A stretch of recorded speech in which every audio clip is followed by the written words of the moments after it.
Have you ever had an experience that suggested someone else was in your house and just thought, I don't want to know, and left it? Sometimes fear of the unknown just seems like the preferable option than facing a real concrete danger. Normally it's nothing though. One time, the beeper function on my wireless house phone went off when I was the only one home. It can only be called from the living room. Another time, I swear someone took change from my desk. They're all probably just slightly disconcerting tricks of the memory. But what would you do when something truly suggestive happens? Would you run? Or just ignore it? Like I did. Last Monday was a normal day. I got up, brushed my teeth, changed into school clothes, all the little parts of my morning ritual. It seemed like it would be another totally unnoteworthy day. That was until I saw the strings. There were 3 or 4 thick twined strings in my room. They crisscrossed between the walls around my bed, one attached to the door. No way I could have missed them before. I should have tripped over them. They were tied to pins in the walls which also had not existed before 10 seconds ago. Nobody could have been in my room while I was in it, let alone set this up. It was early and my brain wasn't processing correctly. I simply discredited the sight, untied the strings and left for school, leaving them balled up on my desk. It didn't get any better later. Outside my house there were hundreds of them, tied between houses, around cars, across the street. This had to be some super elaborate prank, one of those hidden camera shows or a comedy improv blog. They had gotten everyone else to play along too. Passerbys were tangled in them, tying them to objects they were walking towards and away from, as if they had been and were continuing to follow the course laid out for them. I nervously continued my journey to school. On the bus, everyone except me was tied to the door. At school, groups of friends were tied to each other. Teachers were tied to their desks and boards. Oddly enough, at this point, all I could wonder was, why had I been left out? When my friend Lucy sat beside me in first period, she simply plonked her bag down on my lap and rested her chin on her hand, looking right past me to the window outside. Hey, Lucy. No response. Oh, come on, I didn't expect you to be a part of this too. She sighed and started taking books from her bag. All the books were tied to her hands. I grinned and yanked one of the strings off a book. She didn't seem to notice, instead simply disregarding the book completely, letting it drop to the floor without a moment's hesitation. I leaned down, picking up her book and placing it back on her desk. She took no notice. Well, hey, if that's how we're going to play it. I smiled, trying to look playful, but really just trying to hide my nervousness. I bundled all the strings attached to her together with one hand, then pulled them all free. She blinked, turning to stare at me. Holy crap, Martin, you're like a ninja or something. I've been sitting here for maybe 10 minutes. I smiled again, relieved that my friend had finally noticed me. Where did all these strings come from? She gasped, seemingly noticing for the first time. I just assumed that you were all fucking with me. She stood up, backing into a corner. No one else in the class noticed. They weren't here just a minute ago. Do you see them too? Her tone, it made it clear that she was genuinely scared. No, I thought that you...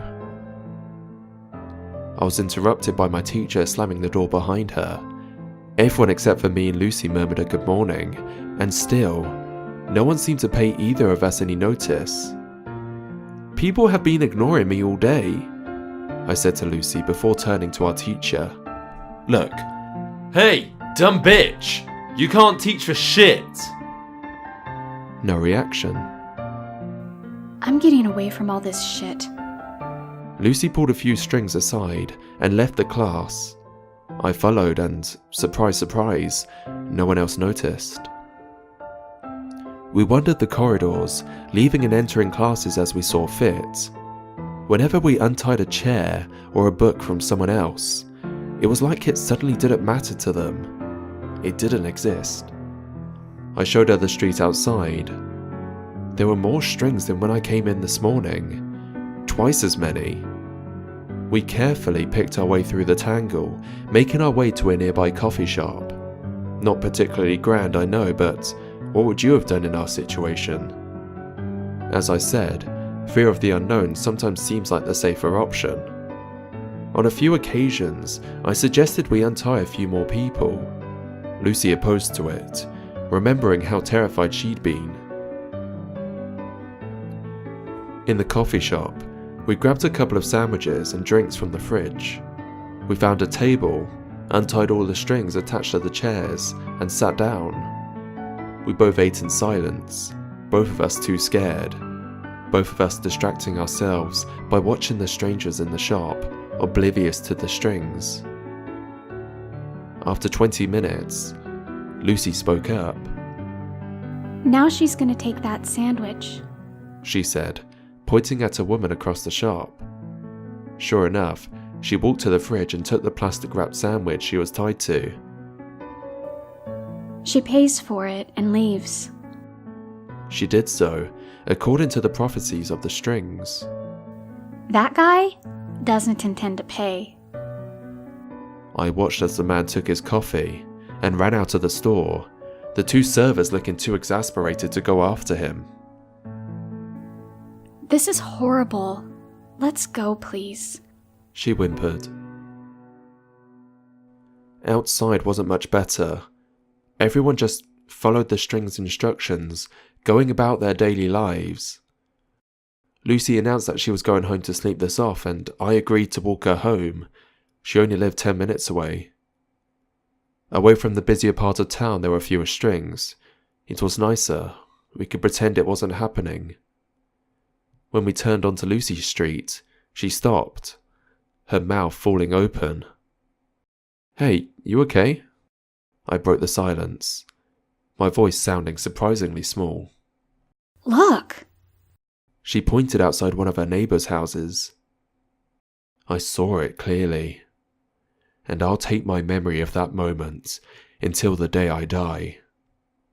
A little dark imp, maybe 3 feet tall, walking along with its knuckles on the ground, almost like a monkey. It had 2 bulbous yellow eyes, taking up about half its face, and no mouth or any other facial features. It was holding a hammer and a ball of twine, which it was letting out behind it. It walked quickly and quietly from the front door of the house to the mailbox. It stopped, hammered a nail into the side of the box, and tied the string around it. It turned to face us, and stopped when it spotted us. It just stared with a look of surprise and curiosity. You could almost say it was the more frightened one. Suddenly, it beckoned to us with its tiny hand. I looked at Lucy. She hadn't moved. I looked back at the imp, which stared at me.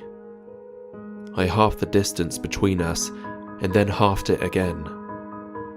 This wasn't fear of the unknown anymore. It was fear of this little guy. It didn't seem like anything to be scared of. When I was a meter away from it, it extended its hand. Hi? I shook it. It nodded in approval, blinking its massive yellow eyes up at me. "So, you're the one in charge of the strings?"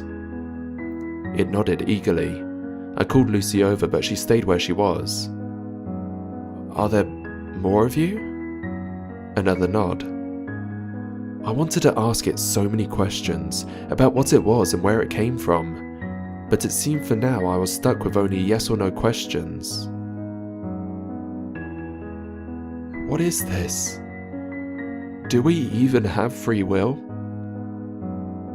It just looked at me, almost sadly.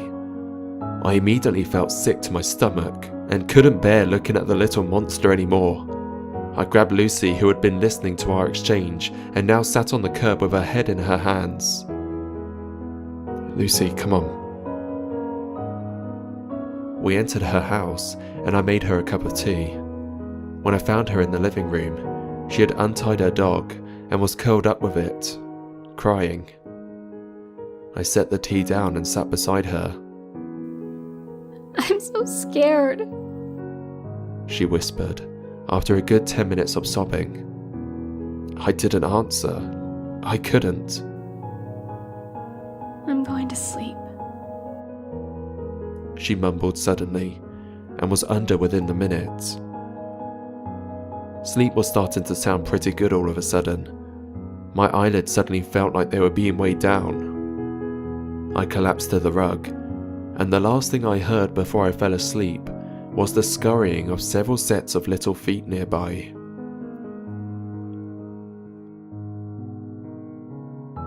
I felt much better the next day, as if the whole affair had been a dream.